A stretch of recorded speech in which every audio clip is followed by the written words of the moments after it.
Hello നമസ്കാരം. Marco എന്ന ചിത്രത്തിൻ്റെ ഏറ്റവും പ്രധാനപ്പെട്ട അപ്ഡേഷനാണ് ഇന്നൊരു വീഡിയോ ഭാഗത്ത്. വീഡിയോയിലേക്ക് മുൻപ് വീഡിയോ ലൈക്ക് ചെയ്യുക, ചാനൽ സബ്സ്ക്രൈബ് ചെയ്യാൻ വേണ്ടി ശ്രമിക്കുക. ഉണ്ണി മുകുന്ദൻ നായകനായെത്തി ജഗദീഷ് കൊടൂര വില്ലനായി വരാൻ പോകുന്ന ചിത്രമാണ് മാർക്കോ. എല്ലാ സിനിമാ പ്രേമികളും ഒരേപോലെയാണ് മാർക്കോ എന്ന ചിത്രത്തിൻ്റെ ഓരോ അപ്ഡേഷനും അറിയാൻ വേണ്ടി കാത്തിരുന്നത്. ചിത്രത്തിൻ്റെ ഒഫീഷ്യൽ ഫസ്റ്റ് ലുക്ക് പോസ്റ്റർ നോക്കി അതിഗംഭീരമായ അഭിപ്രായം തന്നെ സ്വന്തമാക്കാൻ വേണ്ടി സാധിച്ചിട്ടുണ്ടായിരുന്നു. കിടിലൻ ലുക്കിൽ തന്നെ നമുക്കിവിടെ ഉണ്ണി മുകുന്ദനെ കാണാൻ വേണ്ടി സാധിക്കുന്നുണ്ട്. എല്ലാ സിനിമാ പ്രേമികളും ഒരേപോലെയാണ് മാർക്കോ എന്ന ചിത്രത്തിൻ്റെ റിലീസിനായി കാത്തിരിക്കുന്നത്. അങ്ങനെ കാത്തിരിപ്പിനൊടുവിൽ മാർക്കോ എന്ന ചിത്രത്തിൻ്റെ ഏറ്റവും പ്രധാനപ്പെട്ട റിലീസ് അപ്ഡേഷൻ പുറത്തുവന്നിരിക്കുകയാണ്. ആ അപ്ഡേഷൻ മറ്റൊന്നുമല്ല, ചിത്രം ഈ വരുന്ന ക്രിസ്മസ് സ്പെഷ്യലായി തിയേറ്ററുകളിൽ എത്തുമെന്നാണ് റിപ്പോർട്ടുകൾ സൂചിപ്പിക്കുന്നത്.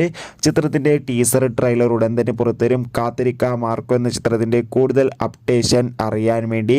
എത്ര പേരാണ് ഈ ചിത്രത്തിൻ്റെ റിലീസിന് വേണ്ടി കാത്തിരിക്കുന്നു? കമൻറ്റ് ചെയ്യൂ.